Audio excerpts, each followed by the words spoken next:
इसके हृदय में प्रेम, उसके लिए कथा है ये तो। और तुम शीश पर राज ताज रख करके अपने सिंहासन पर कचहरी सजा करके संतों से प्रश्न पूछ रहे हो, ये मर्यादा नहीं है। एक संत की आवाज को सुन करके राजा का हृदय बड़ा झटका लग गया। राजा ने सोचा बात तो सही कह रहा है, कोई बात नहीं है, बताओ महाराज हम क्या करें तब हमारे प्रश्न का जवाब मिलेगा। पहले अपने शीश से मोहर उतार के, ताज उतार के, मुकुट उतार के यहाँ रख दो। राजा ने सोचा कोई बड़ी बात नहीं है, मैं रख देता हूँ, अरे मेरे प्रश्न का जवाब तो मिल जाएगा। राजा ने मोहर उतार करके, ताज उतार के, मुकुट रखा। अब बाबा जी बोले अगला प्रश्न मेरा ये है, पहले गद्दी से नीचे उतरिए। क्यों? पूछने वाला नीचे बैठा होता है और बताने वाला ऊपर बैठा होता है। बात तो ठीक है।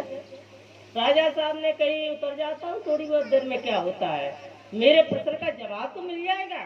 महाराज नीचे उतर जाते हैं। बाबा जी बोले दो बात फाइनल हो गई। तीसरी बात, पहले इस गद्दी पर मुझे बिठा लिए राज सिंहासन पर, उसके बाद तुम्हारे प्रश्न का जवाब दूंगा। क्या तुम्हारा दिमाग खराब तो नहीं हो गया? गांव की गलियों में मांग करके खाने वाले एक छत्रपति राजा के सिंहासन पर बैठना चाहते हो? क्या मुझे भ्रमित करना चाहते हो? नहीं, ऐसा ही राजन, मेरी कोई अभिलाषा नहीं है। तुम्हें अपने जीवन का जो अर्थ पूछना है ना, उस राजगद्दी के काबिल नहीं है, यहाँ से बहुत अटके है। महाराज को गुस्सा आ गया और उस गुस्से को जैसे तैसे संतों ने, गुरुओं ने शांत किया। अब बाबा जी नीचे वाले कमंडलधारी ऊपर जाके बैठ गए। वो तो कभी राज सिंहासन पर बैठे नहीं थे। इधर देखे, उधर देखे, ऊपर देखे, नीचे देखे, वाह राजा की कुर्सी ऐसी होती है, इतनी सुंदर होती है, इसीलिए उसकी बुद्धि भ्रष्ट हो जाती है, वो किसी को नहीं गठानता है। बाबा जी से कहा राजा ने अब सुनाइए। राजा साहब ने कहा वो तो बस अब बात ठीक है, लेकिन एक बात सुन लो मेरी। क्या? अभी थोड़ी कमी रह गई है। क्या कमी है? ये अपना मुकुट उतार के मेरे सर पे रख दीजिए। महाराज ने कही ये बात तो बड़ी जम नहीं रही है, उंगली पकड़ के पहुंचा पकड़ रहे हो, तुम्हें शर्म नहीं आती? बाबा जी, अरे बाबा तुझे शर्म नहीं आती? एक महाराज का पहले मुकुट उतारा, नीचे बिठाला, ये किया, उसका मुकुट पहन लिया, उसकी गद्दी पे बैठ गए महाराज श्री की पे, और अब कह रहे हो कि मैं कैसा लग रहा हूँ, यानी जले पे नमक डाल रहे हो, तुम्हें शर्म नहीं आती है? हाँ, हमने तुमसे प्रश्न किया था भगवान कहाँ रहता है, क्या करता है, ये नहीं कहा कि तुम ये करो वो करो। बाबा जी ने कहा मैं तेरे प्रश्न का जवाब ही तो दे रहा हूँ धीरे धीरे, तू ना समझे तो मैं क्या करूँ? हाँ, क्या मतलब कि तेरी समझ में ही नहीं आ रहा है तो मैं करूँ क्या? मैं कथा के माध्यम से तुम्हारे जीवन का जवाब ही तो दे रहा हूँ। तब उन्होंने कहा अब तो बता दो भगवान राजन, भगवान करता क्या है? उन्होंने यही करता है क्या कि एक पल मात्र में ऊपर से नीचे बिठाल देता है, राजा से रंक बना देता है और रंक से राजा बना देता है, राजा बना देता है। यही भगवान का काम है और कोई दूसरा काम नहीं। हाँ, अभी पल मात्र में हम राजा हैं, दो पल में हम रंक हो जाएं, सब कुछ खत्म हो जाए, यही हो। ऐसी बातें सुनते संतों की राजा के पसीना छूट गया। बात तो बिल्कुल सत्य है और हम कुछ कर भी नहीं पाए। बाबा जी ने कहा, बाबा जी से राजा ने कहा एक बात और बता दो मुझे संत जी कि भगवान का दर्शन कैसे होता है? भगवान का दर्शन कैसे होता है? हाँ, एक भैंस की पूंछ पकड़ ले, भगवान का दर्शन हो जाएगा। कैसे? ये भी मैं तुझे समझा रहा हूँ। तुम्हारा मन घर में लगाए, खेती में लगाए, पशुओं में लगाए, ये भी एक पूजा है तुम्हारी, हम इसका विरोध नहीं करते हैं। ये भी तुम्हारी एक पूजा है, साधना है, पवित्रता है।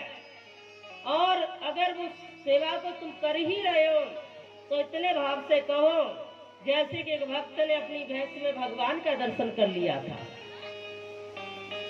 दिन रात सेवा करो, भगवान प्रभु उनके अंदर विराजमान है और भगवान नारायण प्रकट हो गए थे। इसी प्रकार से हर पल 24 घंटे अपने गृहस्थी रूपी मंदिर को ध्यान में रख करके ऐसे संभालिए, चुन चुन करके ऐसे संभालिए जैसे कि जीवन में अति खुशी आपको प्राप्त हो, विशेष खुशी आपको प्राप्त हो। और अपना लक्ष्य भी एक कान से सुनते रहिए और समझते रहिए, एक आंख से अपने जीवन का रास्ता भी देखते रहिए। कर्म किससे? कर, हाथों को कर कहते हैं। करी से कर्म करे विधि नाना,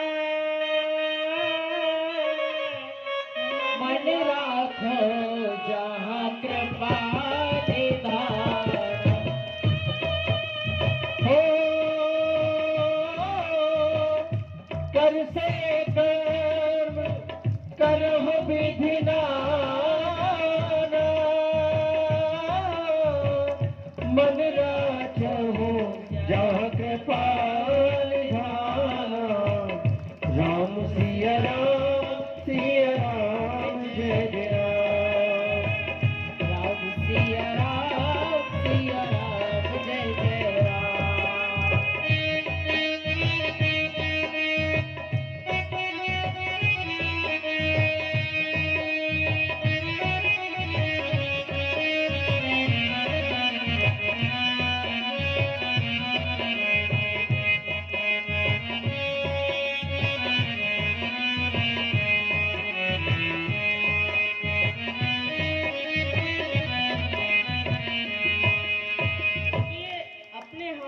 कर्म करो, कर से कर्म करो विधि नाना, मन राखो जा कृपा निधाना। मन की गति तो गोविंद के भोले बाबा के चरणों से जोड़ दीजिए और हाथों से कर्म करते रहिए। बाबा जी से राजा साहब पूछते भगवान करता दिखता कैसा है, भगवान दिखते कैसे हैं, कैसे हैं?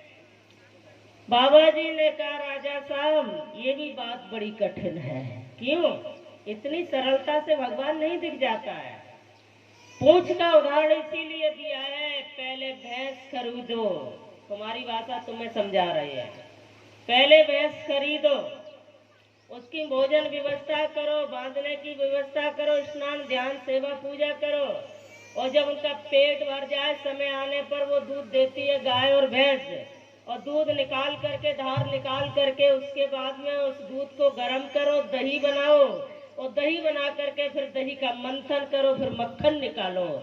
और जैसे मक्खन निकलता है तो कितना दिन लगता है? 24 घंटे तो लगी जाते हैं ना, लगते हैं कि नहीं लगते हैं? कोई हलवाई की दुकान तो है नहीं, टाटरी डाल के 2 घंटे में जमा दिया। इसी प्रकार से मानव के जीवन का हृदय रूपी जवानी की अवस्था में, युवा अवस्था में मन का मंथन नहीं होगा, तब तक गोविंद समझ में नहीं आएगा। ये बाजार की वस्तु नहीं है, लेकिन आज तो यही हो रहा है मेरे भाई बंधुओं। क्या हो रहा है? नए भगवान ले आए, पुराने फेंक दिए। कोई कीमत नहीं है। हमारे यहाँ ऐसा नहीं होता है, मैंने देखा है कहीं कहीं। दिवाली का मौसम आ जाए, त्योहार आ जाए, तो नए भगवान घर से निकाल के और पुराने नए टांग लेते हैं। हो गई दिवाली, लक्ष्मी जी घर में आ जाओ। ऐसे लक्ष्मी जी कभी नहीं आते हैं, पहले विधान समझ लीजिए। आज क्या हो रहा है कि गोकुल और बरसाने में छाए रहे पाप जमाने में। कहा गोकुल और बरसाने में छाए